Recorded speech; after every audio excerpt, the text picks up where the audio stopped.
The house appeared nearly identical, with the same welcome mat Tessa insisted on and the faint blue paint around the shutters peeling a bit. I stood there for a long time, holding a second luggage in one hand. We had bought it during our honeymoon, and a ridiculous souvenir keychain in the other, grinning foolishly at the door as though that would cause it to open. Along with her, I was standing there, arms out, missing me, but my key was stuck in the lock. I scowled, tried again, and jiggled it the way you had to with old houses occasionally. Still perplexed, I looked up, just as Tessa peered out, grinning like a cat, as the porch light flashed on and the window on the second level creaked open. She looked like she had captured the canary. Her hair was pushed back, makeup flawless, no sign of the woman I said goodbye to a week ago. She called down, her voice icy and piercing enough to break the air. "Check your email," she said. "I just gave you the divorce papers, and I don't regret it at all. The house and the savings are now mine." My heart didn't break or even crack. It was just cold, clipped efficiency, like she was reading off a grocery list. Something simply stopped in me, as though dead air had been drawn out of my chest. I blinked up at the opening of her mouth, but no words came. I wasn't prepared for this. The whole way home I had been picturing her flinging her arms around me. I pretended to be irritated because I had purchased yet another stupid memento, a tiny turtle figure that Tessa adored. The screen door behind me cracked, and Sharon, Tessa's mother, emerged in her tattered robe, or at least that's what I believed it was. She shrugged, more bored than sorry, wearing her new lavender robe as if she owned the place.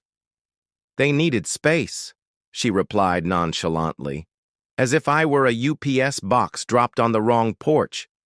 And I stared. Her husband had just moved in. At first, the phrases, new husband, space, what the hell, didn't really compute at all.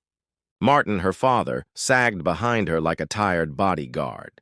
He growled and crossed his arms over his chest, no longer caring who he was protecting. "Stupid! Leave!" he yelled, like I was a stray dog needing a kick off the grass.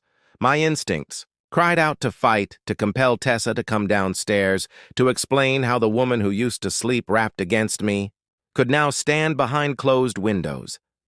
But another part of me was quieter, knowing my chest had changed into a stranger securing herself behind locked doors.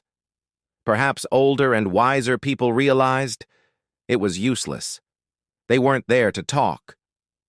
Moved my bag to my left hand and reached into my pocket. I took out my house keys. The metal felt heavier than before.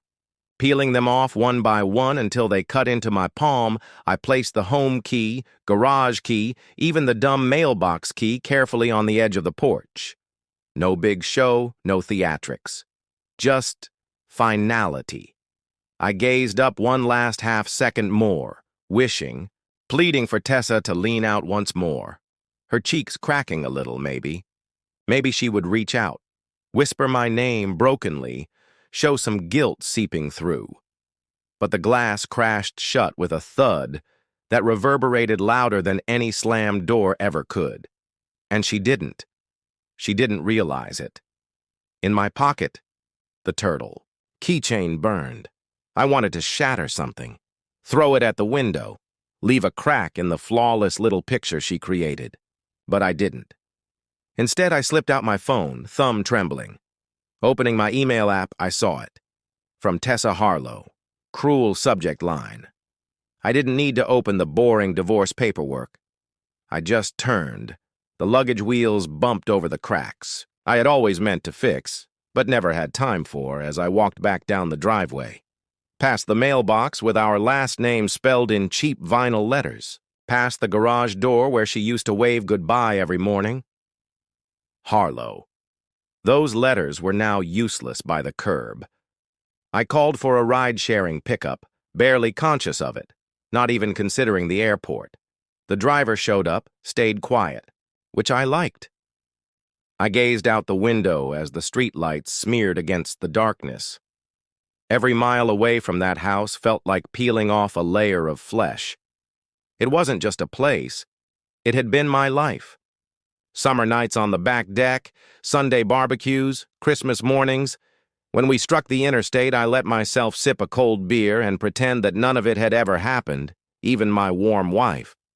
I glanced down at my phone again, opened a flight app, scrolled, numb, not caring where, not caring how late it was, just how far. I booked a flight to some beach city I had never been to before. At the terminal, anonymous, I pulled the tiny turtle figurine from my suitcase and set it neatly on the edge of a trash can. I didn't cry. I didn't yell. I didn't even turn around. I just left it there, in a room that smelled like the remnants of a life that had never really been mine in the first place. The kind of place where dreams went to suffocate. Cheap, flowered curtains sagging. A subtle smell of mildew and desperation. I dumped my luggage onto a threadbare mattress, supported by a battered television chained to a chipped dresser. 1 week ago, I had a wife, a house, a life. Now, a sagging mattress, a duffel bag of clothes, and a gaping hole where my future had been. The buzz of the old air conditioner fought against the humid air, making a white noise that only amplified the silence. I hovered my finger over my contacts. Micah Trent, best friend since college. So many drinks shared, so many late nights making plans, believing hard work paid off. He had been there when I bought the house, had helped me move furniture up those impossible stairs. I wanted to call him, to hear something familiar, anything to stop this drowning feeling. But what could I say? Hey, Micah, remember how we said if you work hard enough, it all pays off? Turns out, you can build a whole life with someone and still end up a stranger outside your own front door. I put the phone face down on the broken nightstand. Maybe it would stop the throbbing in my chest. But instead, I opened my email. Told myself it was practical. Adult. Necessary. Really? I just needed to hurt a little more. Needed proof this wasn't a bad dream I could shake off. At the top of my inbox, the divorce papers. Tessa's cold, clinical PDF, years of love reduced to bullet points and demands. She wanted the house, the savings. Spousal support, claiming my abandonment had cost her the lifestyle she was accustomed to. I let out a brief, bitter laugh that echoed off the bare walls. While I had been working to support us, she had been emptying our accounts behind my back. It was timed perfectly. 2 days before I even left for home, I wasn't even a person to her anymore. Just an obstacle, neatly removed. Carefully, I put the phone down, sat forward, elbows on knees, head in hands, squeezed my eyes shut against the thick air. I hadn't cried at funerals or failures in years, and I wasn't going to start now. Instead, I just sat. Let the old building settle around me. Let it shrink me down. If grief was a process, I had skipped straight past anger and denial into something deeper, something colder. This is your life now, I muttered. I used to sneak into Tessa's bed early mornings, thinking I was the luckiest man alive. We would drink coffee barefoot on the porch, talk about ridiculous vacations we couldn't afford, paint nurseries for kids we hadn't even started.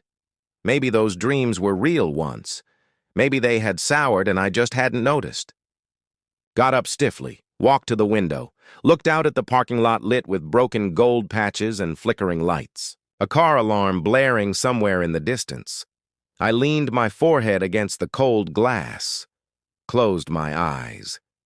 Tessa hadn't just left me. She had rewritten the whole story. I didn't even get a line in her new script. Straightening up, something inside me hardened. I couldn't beg for the ashes of a life she had already burned to the ground. I couldn't look back. There was nothing there for me anymore. I went back to the bed, dragged the battered bag closer, pulled out the only thing I had left that still felt like mine, my laptop. The screen lit up with a familiar chime. In the utter silence, I opened a blank page, and for a moment, my fingers hovered there, not sure what I would write. A plan. A scream. A start. But I knew one thing for sure. It was time.